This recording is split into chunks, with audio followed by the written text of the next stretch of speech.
Good afternoon, and thank you for joining us. My name is Charlie Dawson, and I'm the Vice President of Engagement with the National Association of Realtors. Today, we are sharing a recording of Next Up, Insights for Commercial Executives, a commercial webinar co-hosted with our affiliates, the Realtors Lands Institute, CCIM, IREM, and SIOR. Today, we've made some edits to better share some of the resources that were discussed during the webinar. Today, we will pick up with NAR CEO Bob Goldberg discussing some of the fantastic tools made available for commercial practitioners through NAR's Right Tools, Right Now program. Thank you again for joining us. We'll pick up with Bob. And the idea behind Right Tools Right Now was to say, look, we have all these things we typically would charge for.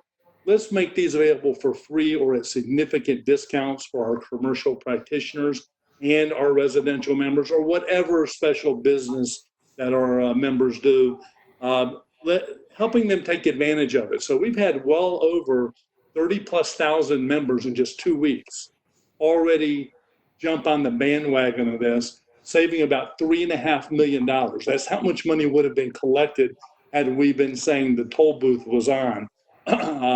This is a great opportunity for us to help give back, help our members improve themselves. In the commercial area specifically, again, not only in terms of education and products, but RPR. There's some great opportunities on RPR. So if you just go to the Right Tools URL that is up in the chat box right now, you'll find as you scroll through it, and we're updating Right Tools right now, real time, every day. You'll see RPR.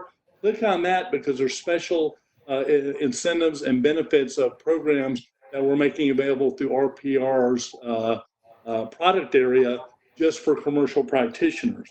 A couple of others that I want to mention. Again, you'll see more details specifically at Right Tools right now, but we're providing discounts on listing and transaction tools from By Proxy, which is one of the partners that we work with. 90 days free on the Delius commercial brokerage management platform. Free security kits for your office through Kangaroo's small business initiative. And if you don't know who Kangaroo is, it's a company that we have an equity investment in that does security systems. And they're even giving away the security systems. They are a cool high-tech company that we have a minority equity interest in and are really excited providing them through our Second Century Ventures and our REACH programs. So take advantage of that as well. The other one that I wanted to mention is you've seen it. It applies across the board to all of our members, and that is a telemedicine program. You've probably, if you've been watching the briefings with Dr. Fauci or the CDC, the Surgeon General, even the president has announced it a few times. When people are sick or ill on anything, the recommendation was use a teledoctor if you have access to it.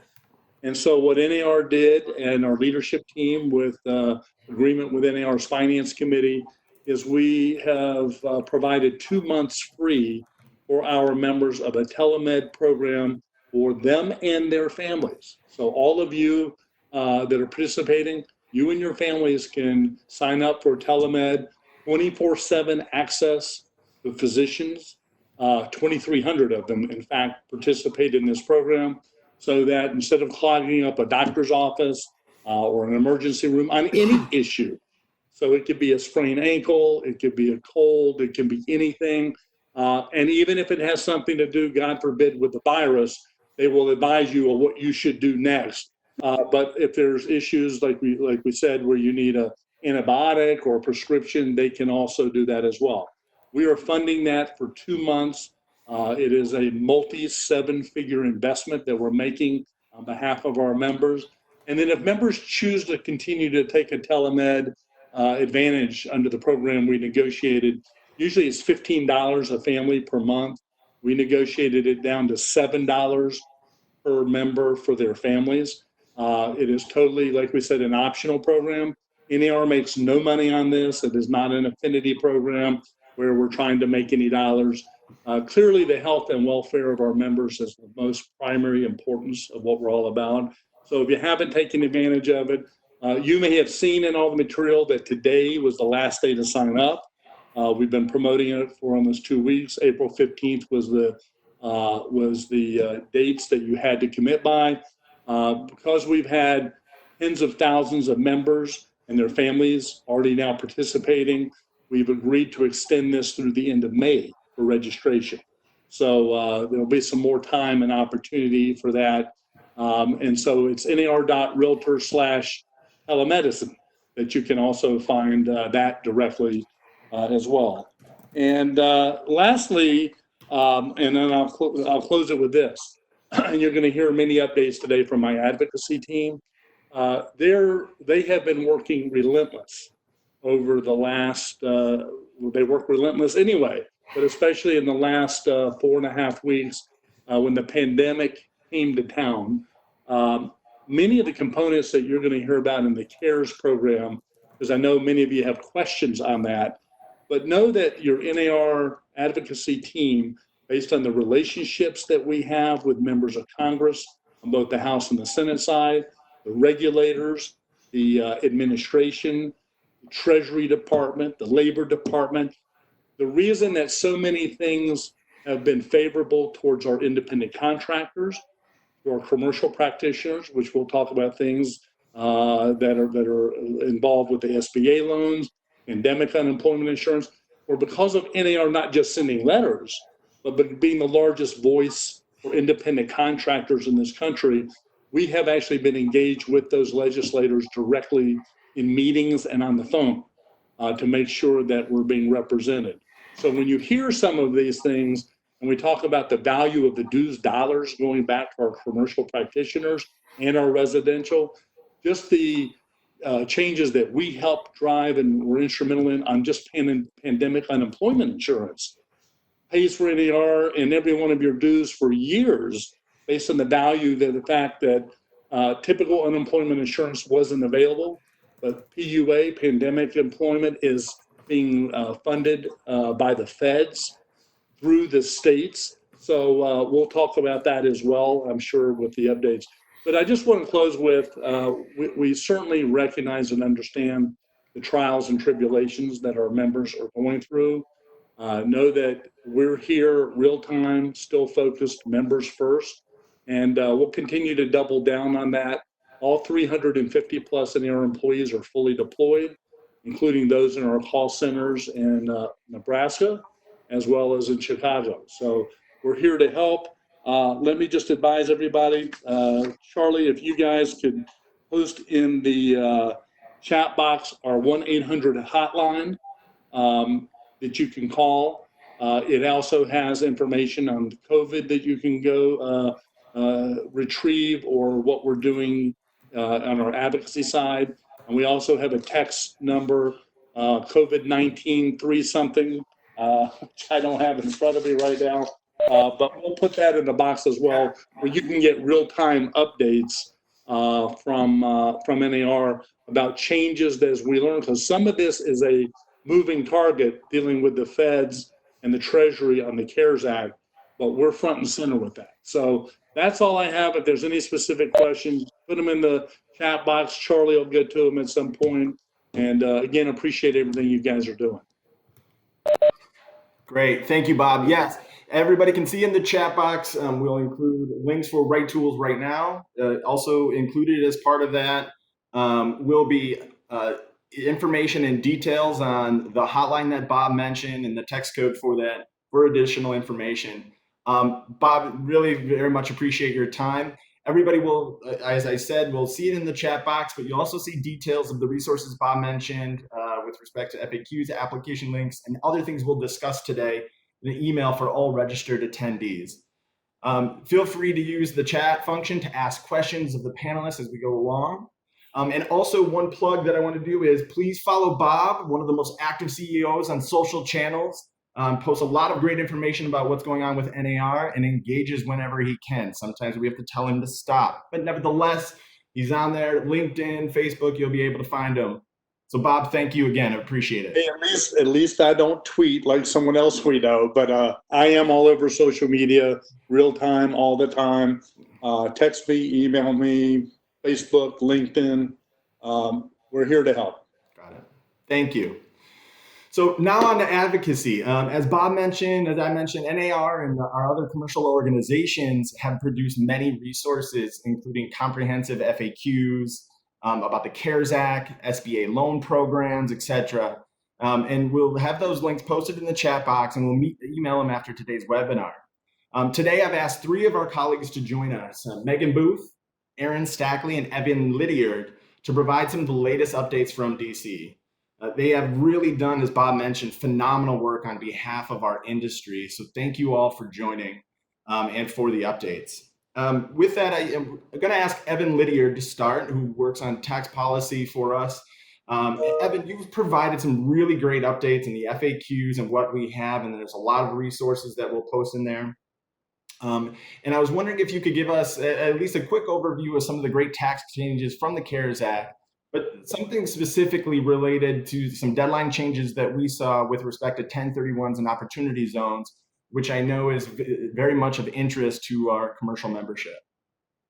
That's right, Charlie. Thank you for inviting me to be with you today. Hello, everybody. The 1031 has been a big, big thing. We've had dozens and dozens of calls from throughout the country with people who are very concerned, and rightfully so, about whether or not they're going to be able to meet their 1031 45-day deadline or their 180-day deadline, or if they're going to find out that they, at the end of it all, they end up not getting the tax-deferred treatment that they were hoping for. So we at NAR jumped on this and by ourselves, as well as along with many of our commercial real estate industry partners. We've been petitioning the Treasury Department, the IRS, asking them for deadline relief. We've even gone to a number of members of Congress and asked them to also write in and call, telling that this is an important thing. And last Thursday, we finally received the word in a very obtuse way, but we still received word that they indeed granted some relief. It's not exactly all the relief we want, but let me tell you what it is. First, in connection with the 1031, if you're involved in a 1031 or are about to be, and you find that the 45-day deadline for identifying a property for the replacement falls between April 1st and July 14th, 2020, this notice has indicated that we now have until July 15th to take care of that 45-day identification period. Likewise, if you entered into if you started an exchange some time ago and you're finding that a 180-day period for closing on the replacement property falls between April 1st and July 14th, then that also is moved until July 15th, 2020. So that's great news. It's not as good as we'd hoped, and in fact, some people are reading the relief. Like I say, it's very hard to read. Some are thinking that it includes an additional 120-day deadline. I don't think it does, but we are also asking the IRS to extend it all another 120 days, just in case.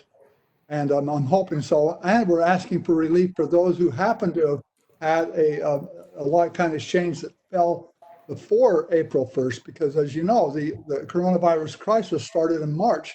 And if you happen to have one of those deadlines that fell before April 1st, you could find yourself out in the cold here with the guidance that was given. So we're still working on this. We're still hopeful. And as we get closer to July 15th, if we still are not able to get out and do what we need to do to close property or to identify property, we can always go back and ask for more then. But we're continuing to ask for more relief. Before I go, I want to just mention one other good thing that happened with this notice. And this is in connection with opportunity zones. Some of you may have been thinking that you would like to roll over a capital gain that you closed on, and do it and put it into an opportunity fund. And you know you have 180 days from the time you closed on the capital gain to roll that over. Well, the good news is if that 180-day period, that deadline falls between April 1st and July 14th, that deadline has also been moved to July 15th, 2020. So we have a little extra time to get a capital gain rolled over into an opportunity fund. And we're watching and asking for even more relief on opportunity zones as well. And we'll watch that carefully as we go. Excellent. Evan, thank you. And again, thank you for the tremendous work that you've done. we have posted the links from that you'll be able to access with respect to the 1031 changes. We also have the letters that we've sent to Treasury and have been engaging with those officials for this year, and hopefully we'll continue to see those successes. Up next, I've asked Megan Booth to join and to talk a little bit about at the federal level, how we've gotten relief and eviction protection for tenants, but there's also relief for landlords with federally assisted loans through FHA, Fannie Mae, Freddie Mac. And Megan, I was hoping that in addition to the resources that we have and provided through the FAQs, because the situation continues to evolve, what are the conversations taking place now in the commercial multifamily space? And as far as the next stimulus, as we know with the CARES Act, there's still more that needs to be done and more conversations happening. Can you give us a little bit of background on how that conversation has evolved? Sure. Thanks, Charlie, and good afternoon, everybody. So the biggest thing that we are looking for, and actually they're not, the CARES Act was sort of phase 3 of relief for COVID-19. They're now talking about sort of phase 3.2, where they make some adjustments to what they did in the CARES Act. And the biggest one is to provide more funding. And Erin in a minute is going to talk a lot about the SBA programs, but we are looking for a lot more funding for that program to keep it running for everybody. They have had such high demand for these programs. Everybody on the Hill is talking about providing more funding. So we are working really hard on that. That could be voted on as early as tomorrow. There are, last week, the Majority Leader in the Senate, Mitch McConnell, put forward a proposal. Unfortunately, the Democrats did not feel like they were part of that process. And so they are now actively all working together to figure out how they can come to an agreement on additional funding. So starting as early as tomorrow, there could be a vote, or it could be sometime over the weekend. So we're hopeful that that part of it will happen immediately. That will be then followed by phase 4, which is going to be even more programs and more things that we'll be looking for. The first one is going to be, we have sort of a hot list of things we're looking for. The first one is, as Charlie mentioned, some sort of equity for housing providers. So right now, if you're a tenant in a building that has an FHA mortgage or a Freddie Mac or Fannie Mae mortgage, then you get up to 120 days of relief from eviction. However, if you are the owner of that same property, you can get 30 days forbearance relief, which can be extended twice. You can get a total of 90 days. So that makes up about 45 to 50% of the multifamily portfolio. What about the other 50%? So most states and localities are providing relief to renters, or they're putting a prohibition on evictions, or they're closing down landlord-tenant courts so that those renters are not paying their rent. To be clear, in both scenarios, nothing relieves the renters from their responsibility to be paying their rent. They are still responsible for those rent amounts. This is not forgiveness. This is just a pause. And so you should strongly be encouraging your multifamily tenants to talk to their housing provider, their property manager, about a repayment plan if necessary, or what they plan to do to pay their rent. But so all over the country, renters are getting relief, but only those 50% of housing providers are getting relief. So we are greatly looking for some sort of equity between that you can't just give relief to the renters without giving relief to the housing. We're also looking for some more liquidity in the lending space for all commercial properties and homeownership properties as well. So we are we are urging FHFA, the director of Freddie and Fannie, to create a sort of liquidity facility whereby servicers of those loans could have access to loans in order to pay their investors and to pay for these loans that are not being paid through forbearance or whatever. So Ginnie Mae announced about 10 days ago that they were going to have a facility for FHA, VA, and rural housing loans, and that should be up by next week. And hopefully that will help in the FHA space, but that doesn't help with the commercial lending space. Two other real quick things. We're supporting a business continuity fund with a number of other groups, ICSC and dozens of other associations, to allow for a business continuity fund to allow businesses to access funding during this crazy time. We're also supporting remote notary to allow for loan closings across the country. A number of states have remote notary, but a federal bill could sort of make it happen immediately across the country. And then the last thing is in phase 4, there's been a lot of talk about doing some work with infrastructure. And so we'll be looking into that. We're supporting the continued reauthorization of the FAST Act, which is highway transit, but there's also a number of other infrastructure projects that we are supporting. Real quickly, because there's a question in the chat about it, I'm just going to mention 501c6s, all of your trade associations. They are currently not eligible in the SBA programs, but we are working really hard with ASAE and some other groups to make sure that they are covered in the corrections bill, the sort of 3.2 version of the CARES Act. And the language that we have seen so far does have them included. So we're hopeful that will happen shortly.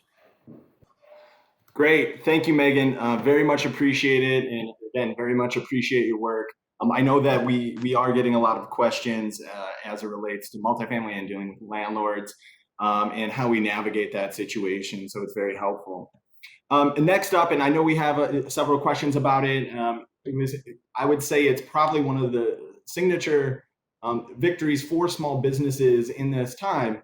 And it has actually worked so well that we need additional funding for it. So I'm going to go over to Aaron Stackley, who handles all of our commercial policy and engagement on the Hill and with our regulators, and has really done a fantastic job keeping everybody up to date and with the resources that they need on the SBA loan programs. And there's even more coming. But Aaron, as I mentioned, the liquidity available for businesses through the loan programs it has really been helpful, and businesses have responded in force and been working with their banks. And I know NAR has created different insights for people to utilize those programs and access to the funding applications and loan applications.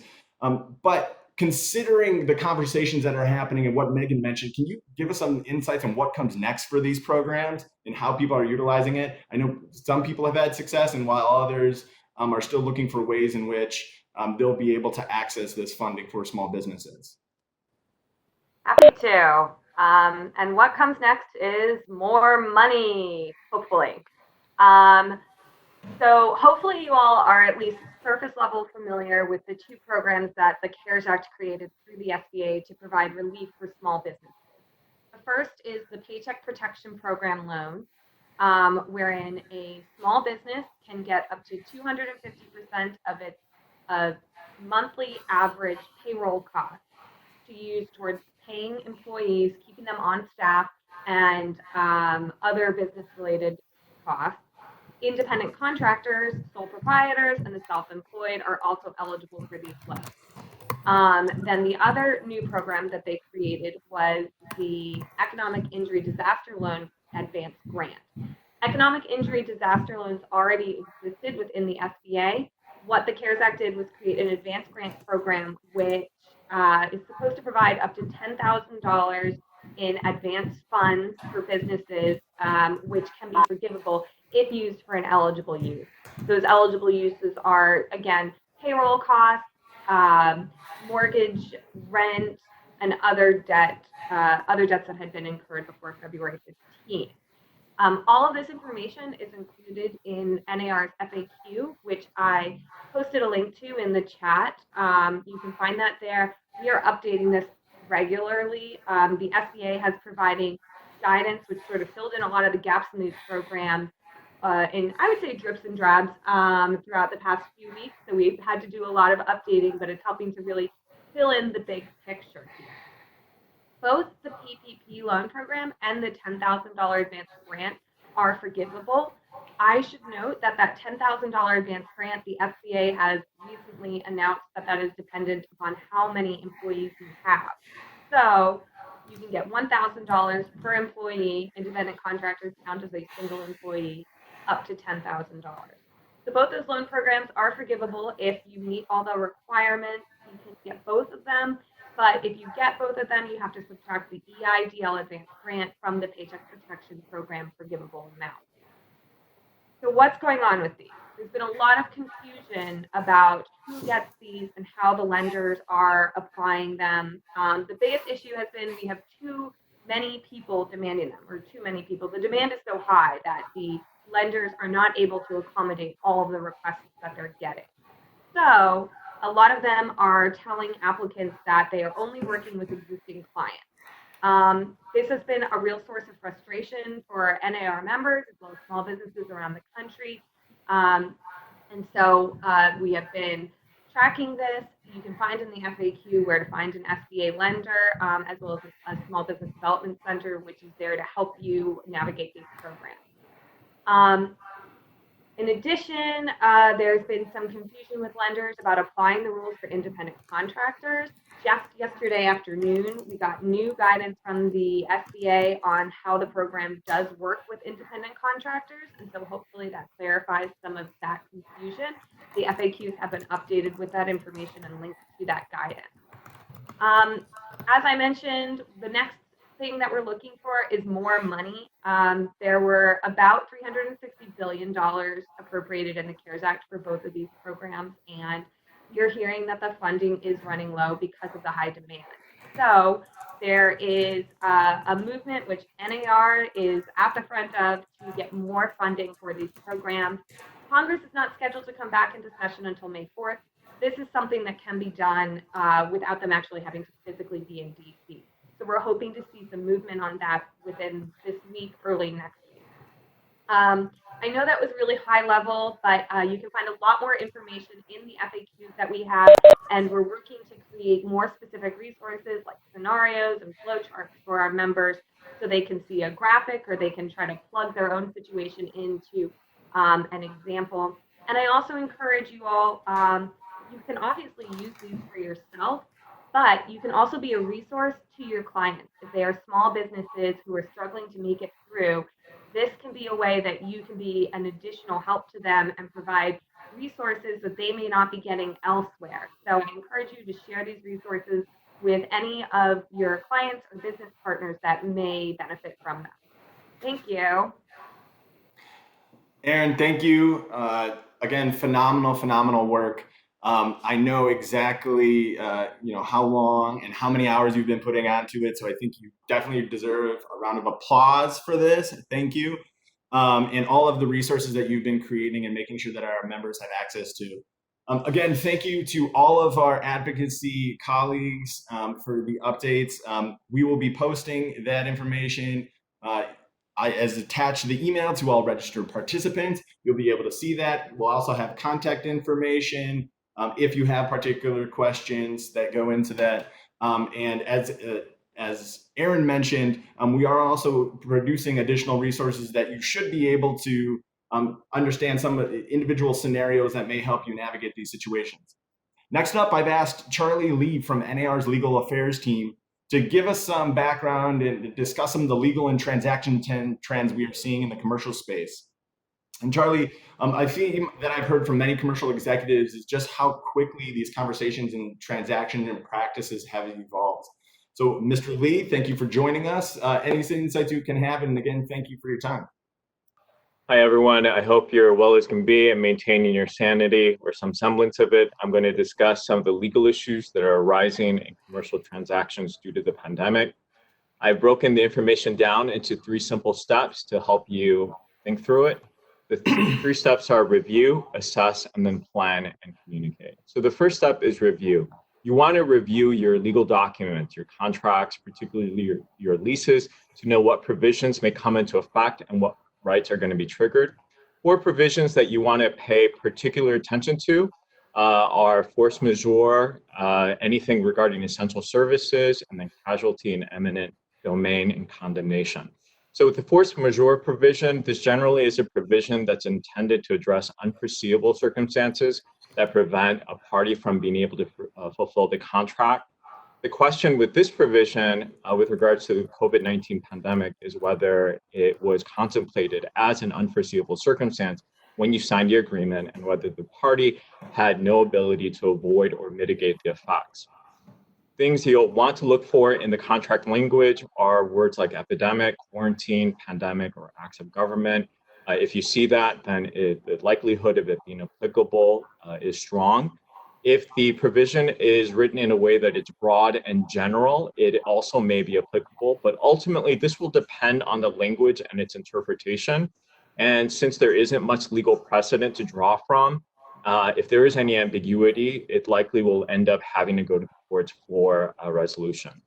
Next, look for the performance of any essential services. Does your lease describe any essential services that need to be performed in a certain time frame? And what happens if those services are not provided? The other two provisions are casualty and eminent domain and condemnation clauses. There's speculation that tenants are going to look to assert these clauses. On their face, neither of them are directly pertinent. With the casualty provision, it covers situations where there's been damage to the physical or structural integrity of the building, like a fire, flood, or explosion.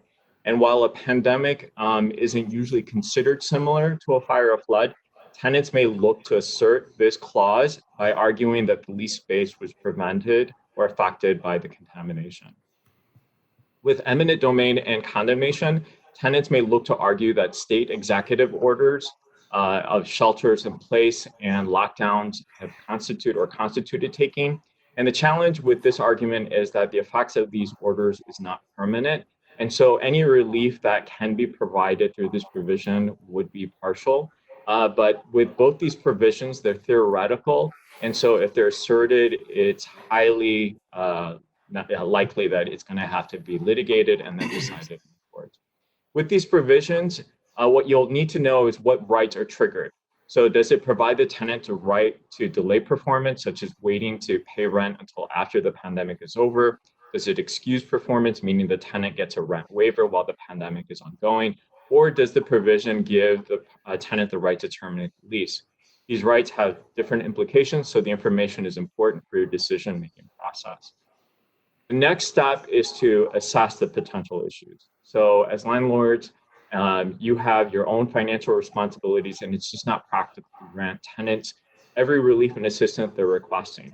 Tenants and their ability to endure through this pandemic will differ, and therefore it's important to be able to discern what relief a tenant requires. If the tenant is a mom and pop, it's safe to say that they're going to need more help than a tenant who's a corporate franchisee, where they can have access to assistance from the corporate franchisor. You'll want to consider whether the tenant is in good standing or if they're in default. You may also run into situations where you have tenants who are just simply trying to exploit the situation by seeking rent abatement or something similar, and they just want to take advantage of the situation. So a couple ways to assess these issues and situations are to ask tenants to complete a rent relief assessment form, or to ask them to provide documentation to show how they've been hurt and why they're needing the relief they're requesting. A template form can be found on the NAR.realtor webpage, the coronavirus webpage. So having tenants meet this requirement allows you to better assess their situation and to determine the type of relief that you can provide. It also may end up discouraging tenants who are simply trying to exploit the situation, whereby having to meet this requirement, they just simply, they rescind their request for the relief.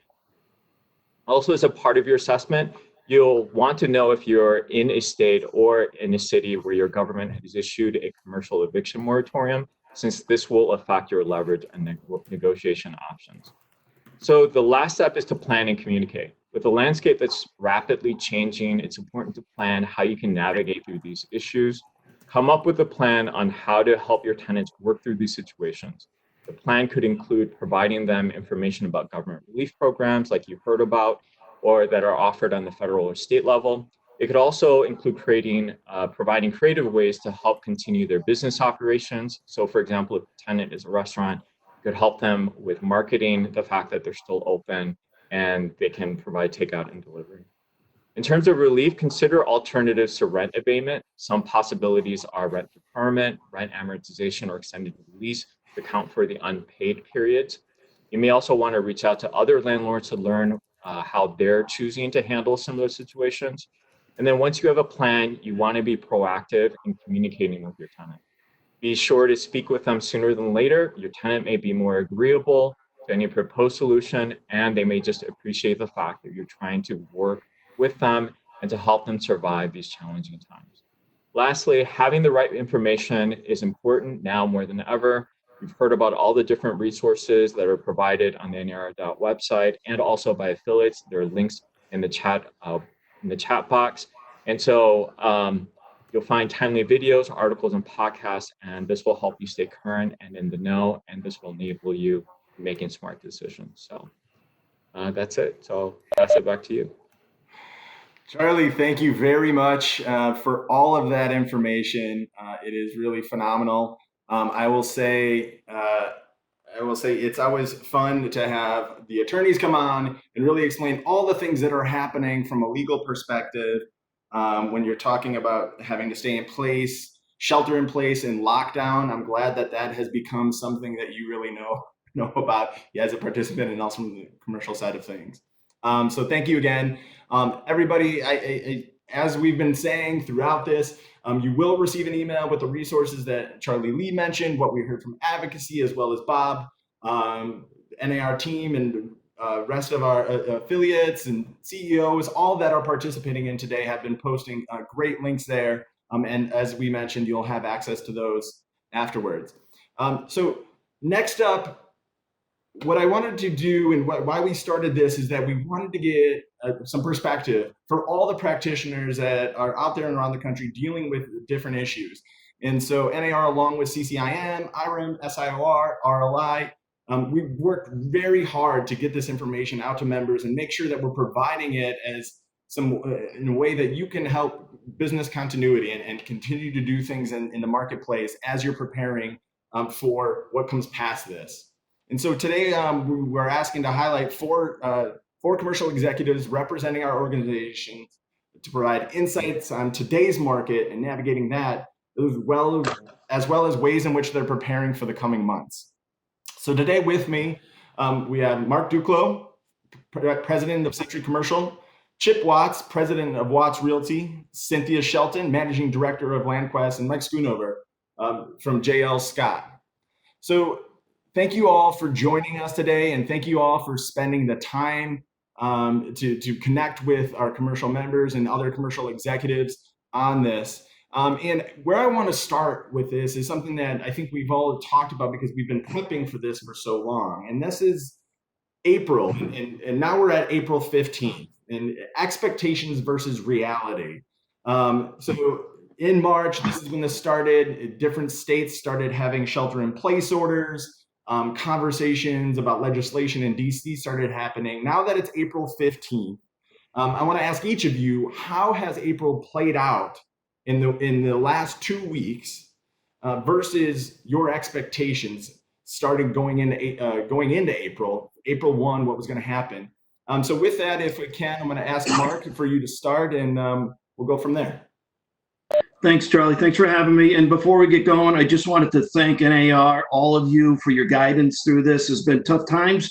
And I think, sometimes in the commercial side, we get challenged by the value of NAR, what they bring to us sometimes. And I could tell you guys have proven every bit of your value. So thank you for that. And we appreciate the guidance. So with that, I just wanted to, quick update would be, listen, 2 weeks ago, I think I said in my lines when we were prepping for this that I listened to an interview I did 2 weeks ago, and it sounds like it was done like a year ago, and because things have moved so quickly in the past 2 weeks.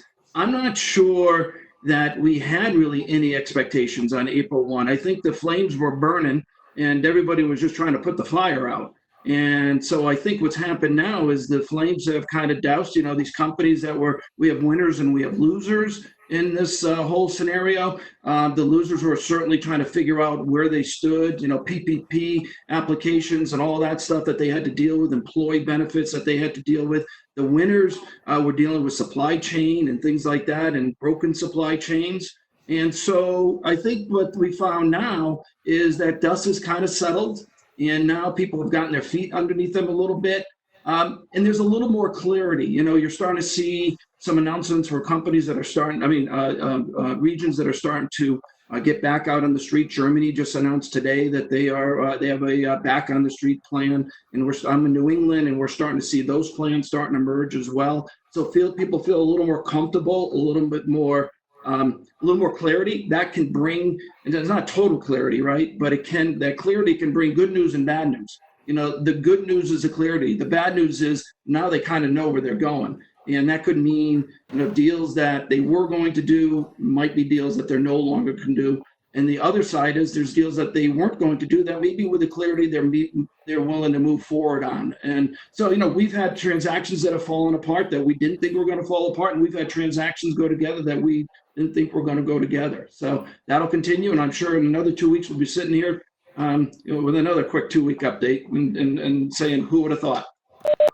Right. Thank you. Yeah, and it really has changed that quick. Yeah, as soon as you mention something, a week later, the environment has changed and there's some new stuff there. Mike, can you give us a little bit on the land side? And you'll come at it from a little bit different about the expectation and how everybody's been preparing from there. What is the reality now? Well, first of all, I don't think anybody prepared for this because it happened so fast. I mean, you look back and it was a month ago, they started announcing that we were having a virus deaths in a nursing home about 50 miles north of where I live. And it's just escalated since then. So we are really in the land side. I haven't seen a lot of change yet. And I think part of that is we tend to be longer term contracts and stuff. So we're not seeing a major change in prices. We're not seeing a major change in anything. Probably what we're really having to learn to manage is our due diligence and our feasibility times. We're having a hard time getting people out to do things because in different states, certain contractors, surveyors are essential in some states, not in others. And so it's really very different state by state. But overall, we're not seeing a lot of change. And the expectation is I think we're pretty much just taking it day by day and see what happens.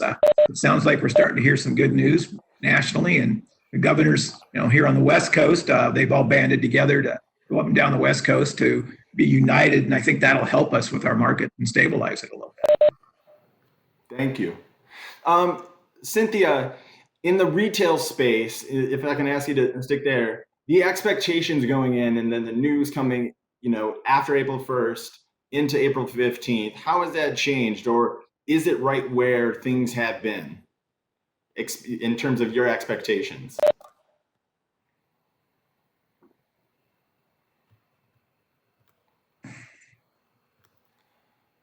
Let me see here.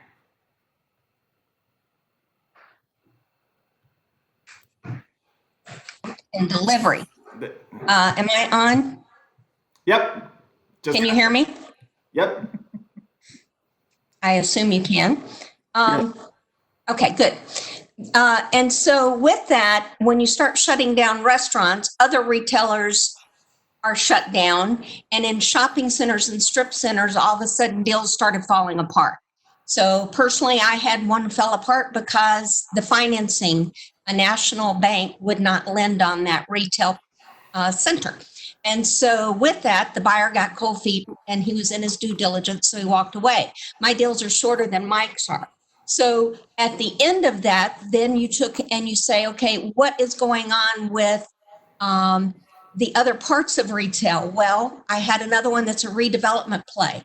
And that redevelopment play is all of a sudden wanting more time because they're having, as Mike mentioned, Mark mentioned troubles getting permits and getting things done in the market.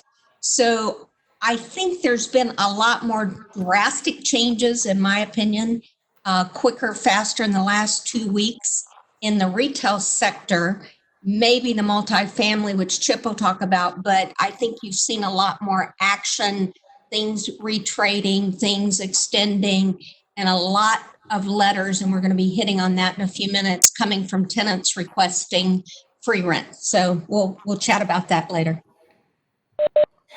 Thank you. Yeah, that's great. Chip?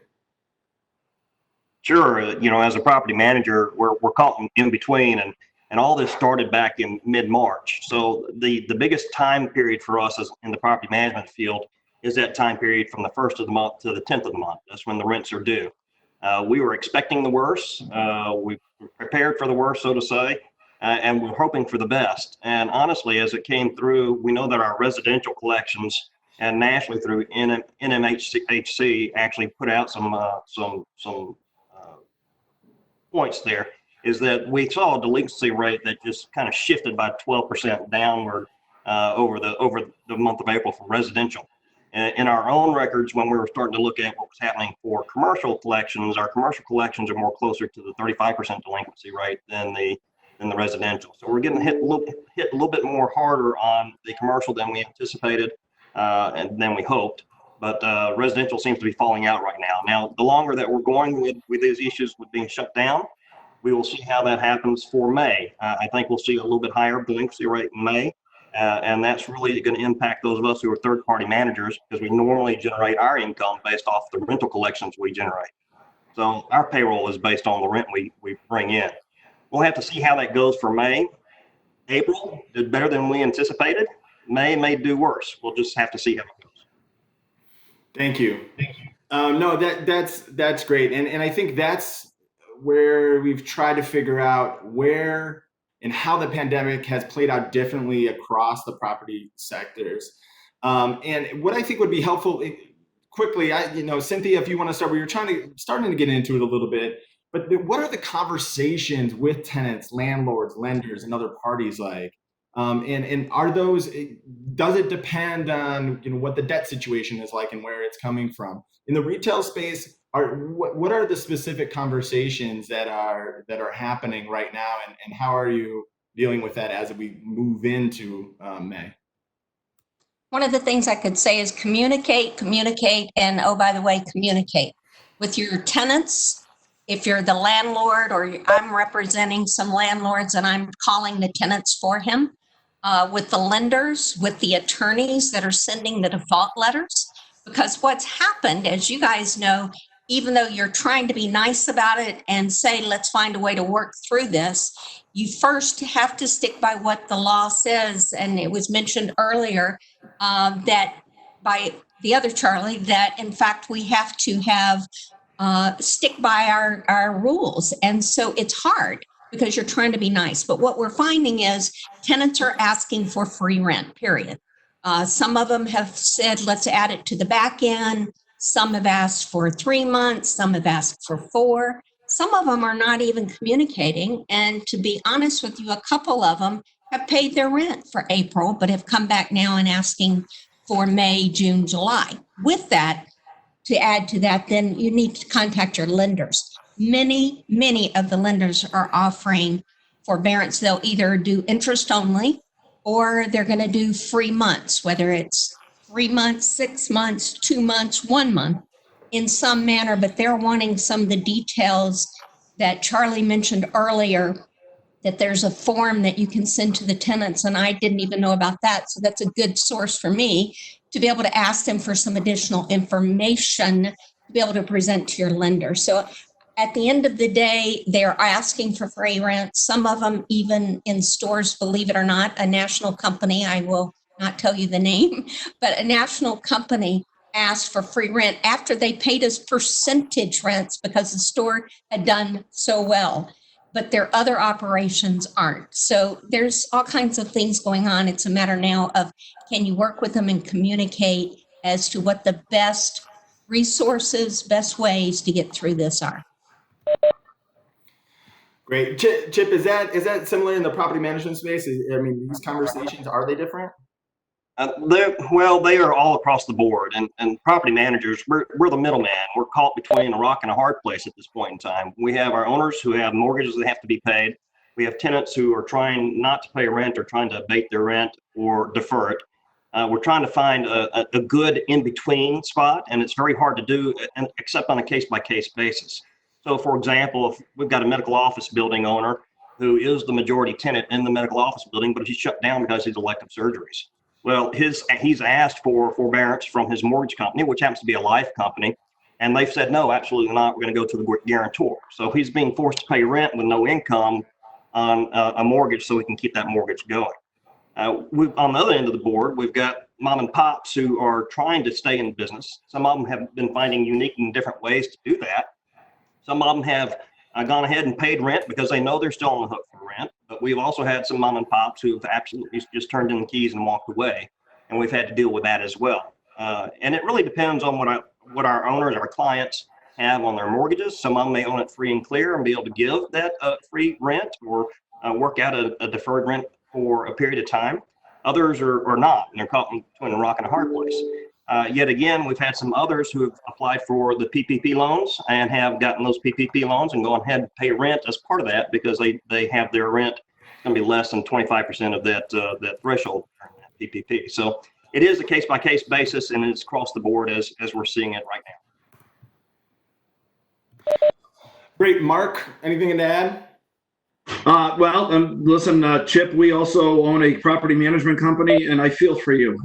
Thank God I'm not running the property management company because I cannot imagine that position right now. It's very, very difficult. So good for what you're doing. I guess industrial. Listen, I'm on the occupier side, so when you talk about landlord tenant relationships, we don't have as much a relationship with the lenders. I know our clients on the ownership side are getting relief when they need it from their lenders. And a lot of that depends on what type of lender you have. Some of the lenders have reached right out and said, listen, here's right across the board. Here's the relief. Others, it's not that easy. So I would say, the big thing on the industrial side is we have some significant winners and we have some significant losers, right? If for instance, you're an aerospace company and you are on the commercial side of the business, you're a loser. If you're on the aerospace side and you're on the military side of the business, you're okay. You're not necessarily a winner, but you're coming out okay through this. Obviously, e-commerce is booming right now. And we're seeing projects move forward with these e-commerce. We're in the middle of a 1 million square foot approval process for one of our clients, and that's going ahead. So landlords cannot be talking to the tenants, with the same shtick, right? You've got certain tenants that you're talking to that are really truly in pain, and then we've got other tenants that listen. Don't bring me that story because you're doing great. So I would say it's really astute landlords who can work with tenants, know the tenant situation, and work with them on a one-on-one basis. Great, thank you. I'm actually going to move on to figuring out with May, in looking at May and beyond, and really, actually what I'm going to do is I'm going to ask Mike to start a little bit on this and what your client, in this current environment, what are clients looking for, and is there capital for land deals, Mike? And working with other vendors, say feasibility, what are those conversations like? And is there opportunities for deals to be done? Are they already looking ahead for that, considering the timeline on this for May and beyond? And then Mark, I'll come back to you. Yeah, there's still deals out there. There's still deals, people are out there looking for stuff. There was a lot of cash on the sideline, especially offshore money. I think some of that's still there. But as far as where we're at, what our big worry is what's going to happen to the values of the properties. I mean, like I said, a little bit ago, that like our ag land, our good quality ag land is still holding value, that we're seeing people make offers on it. But what's the value of that going to be if our farmers lose their crops? Because most of these are financed and they pay their mortgage or whatever money they owe annually after the harvest. And right now, I don't know if you saw the report yesterday where they're plowing under vegetable crops in Florida because they can't get them to market because the restaurants are closed. Or, the beef and pork producers are not processing on several plants. So all of a sudden, these farmers and ranchers have to keep those cattle and those hogs alive, and that costs them money. And so there's really a long-term look at, where am I going to be when my mortgage comes due, or I have to pay for the livestock that I buy and I finance annually. So I think that's where a lot of our people are looking at. We also have a lot of commercial properties that are on land leases, and it's not uncommon for them to pay annually. So I know I have a client that has some 7-Elevens that are all on land leases, and they pay an annual payment.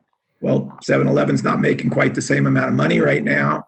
Are they going to pay those leases? And those don't come due, most of those, until fall, October, November, December. So I think we're looking, what's it going to be like 6 months to a year from now compared to what everybody else is kind of facing, the 30 to 60 day market. We tend to be a little farther timeline. And I think our guys are worried about that right now. And it's an unknown. We don't know what's going to be like then. Right. And Mark, in that space, in the industrial space, manufacturing, like you said, there's winners and losers. So are there people prepping on the sidelines, looking ahead and seeing what is ahead and what's out there?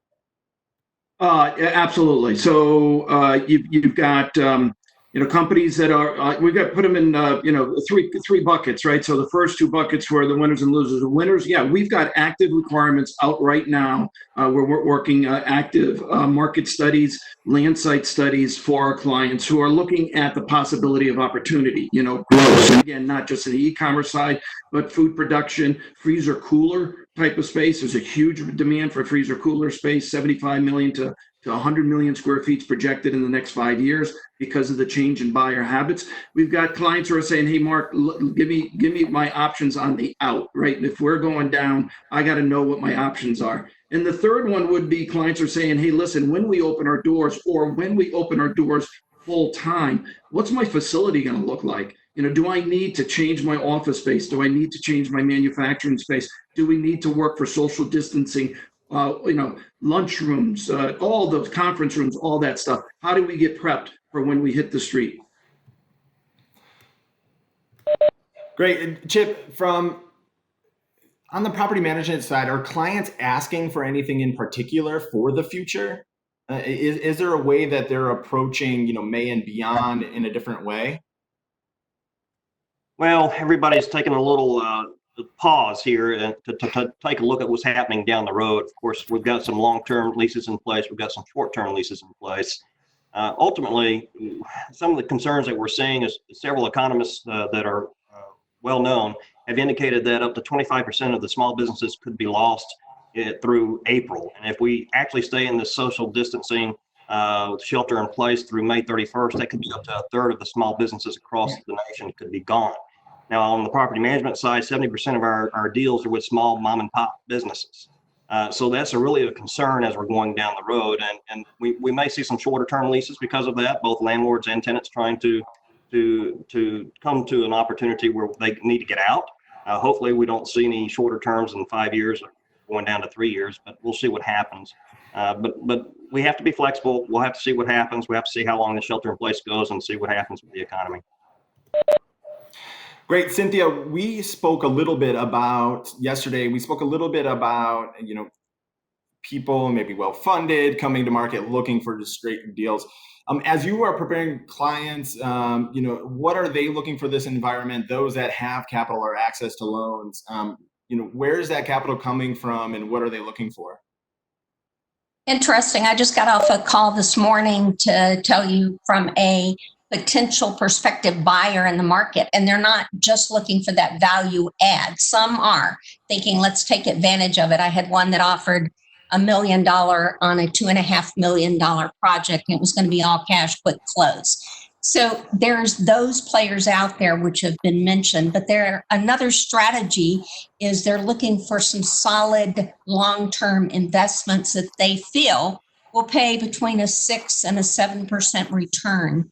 And so they're getting their cash, believe it or not, either from lines of credit, from banks that they've dealt with for years that believe in them, or lastly, and I just heard this morning, is from family, where they're putting together pools of money from family and using that as their quote equity piece, or sometimes the whole piece if they need to. But they're hoping to be able to change that as the market shifts going forward. So it's a lot of options right now and a lot of things on the table. Great. So because we're going past time, I do want to get through some of these. One thing that I think we all know is how things may change for the future, and how different sectors and how you're advising clients to prepare for those opportunities. And it's a little bit different because we're going to come out of this. And Mark, you mentioned this also earlier. This is going to be a little bit different coming out and how people approach it. And so with that, and maybe Chip, I'll start with you. In the property management space specifically, I think, how you prepare for people in buildings and shared spaces, that's going to be different. How are you talking to your clients before? And then from there, we'll go to Mike. Well, of course, cleaning services are one of the big issues that we'll deal with in the property management world. common area maintenance, the common area maintenance and supply line is going to go up. So we're letting our landlords know to expect to increase the budget on those items. We're going to be expecting a lot of high touch point issues that we have to deal with, including elevators, handrails, door handles, those type of items. Probably see a lot more sanitizers inside buildings. You'll see potentially more people wearing a mask or a cloth mask for a little bit more of time. So we have to have that discussion with our landlords about what our increasing costs are going to be, whether or not we're going to be able to pass it through to tenants. And I would suggest at this point in time, probably not. We'll just have to see how it falls out over the next several months before we really see what's going to really impact our property management side. Great. Mike, add the same questions. So we're going on, you're preparing for the next clients. There's going to be a shift. So with that shift, how are you preparing clients to say this is going to be, part of a new reality of sorts? Well, I think the new reality is, and like we all know, those that are financially strong and can weather this and take the hit, which we're probably all going to take, will come out of this just fine. So frankly, our advice right now is to stay conservative. Let's see what happens. Again, that's an advantage that land has, is we are a little longer term and slower process. So right now we have some projects that are, in the feasibility period, and we have a year to do the feasibility because it's raw land. But we're looking at a 7 to 8 year timeline before that building's, on there and up and running. And so our investors are looking more, where are we going to be in 3 years, 5 years, 7 years? And so I think that's an advantage in some ways. But again, cash talks. The financially strong people are going to be good, and the ones that have been marginal the whole time are going to take the hit. Right. Cynthia? Yeah, I would just share with you one thing is I would use all the designations that you've seen on here, the CCIM, the CRE, to get up to speed as to adaptive reuse if you're in the retail sector in particular, because that's one of the ones that are getting hit the hardest because of restaurants closing, because of all of the other ancillary services that may, as Chip mentioned, 1 in 4, 1 in 5 small businesses closing. That's going to continue to happen, and this is going to be hard on retail. It was already in a revamping stage anyway. And so now they've got to revamp with a different thought pattern as to, is social distancing meaning your restaurant has to have tables a little further apart?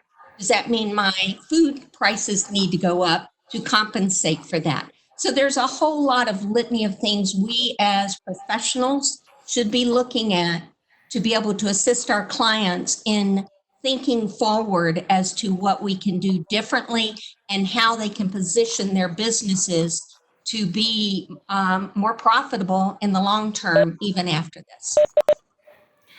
Thank you. And obviously, everybody on here knows that we're going a little bit over. So thank you all that have been able to stay with us.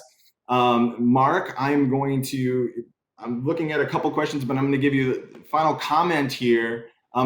We talk about, preparing for the future and how that's going to change. Would love to hear your comments and how you're prepping your clients and what the market looks like for the future. Yeah, well, that's a load in just a couple of minutes, right? So, listen, number one, I would just echo the last comment, which is, lean on your associations and your alliances, right? So in my particular case, NAR and SIOR, we use as a resource to be able to advise our clients. So we don't have all the answers. We're an independent brokerage group here in Hartford, but we do have the answers as we go through with SIOR and NAR particularly. So, for us, when you talk about the occupier side of the business, in the industrial side, our clients need to rethink what their office looks like. It's not going to look like the office of today. Will they need more space in order to accommodate social distancing in the fears? Will they need to have higher end janitorial services? Will they need to have larger conference rooms, larger lunch rooms? facilities, will they up their tech investment and become more technologically advanced and lessen the amount of people on the floor? What do those things look like? What does your entire employee flow look like out in the manufacturing facilities? And are they separated a little more? Right now, if somebody has coronavirus in your plant and you have a very cramped plant, well, then you might have to shut the entire plant down. If you've got a spacious plant, you might just have to shut an area in that plant down. So I think those are a lot of things that you look at. Do you decentralize? Right now with centralization, well, it might be decentralization for those companies that operate in a city. They might not want the density. They might have to go outside and go into the suburbs. So there's an awful lot of things being considered. Construction comes into play, property management comes into play, design, architect, all those kind of services, and offering those services to help them come to those conclusions. Great. So I want to thank you guys all. I don't know, Cynthia, Mike, Chip, Mark, thank you all for your time today and for your insights on this. There was a mention earlier that, we could do this weekly. And Mark, I think you opened up like this. As soon as you say something, the market changes and there's new information and loan programs, et cetera, and retailers and different industries are doing things differently. And I just want to thank you all for your time and thank you for our partnerships with all of our commercial affiliates that were participating and sharing resources today. Again, you will all have everybody that's been registered for this webinar will have an email coming to you with all the resources mentioned. We'll look at getting to as many questions from a standpoint that we can. And if there's anything else, please visit nar.realtor/commercial COVID guide, what's up there on the page. And for the next time, we'll get to your questions and we'll look forward to seeing you here again. Again, one more time, Cynthia, Mark, Mike, Chip, Aaron, Megan, Evan, Charlie, and Mr. Goldberg, thank you so much for everything. Very much appreciate it. And take care. Thank you all.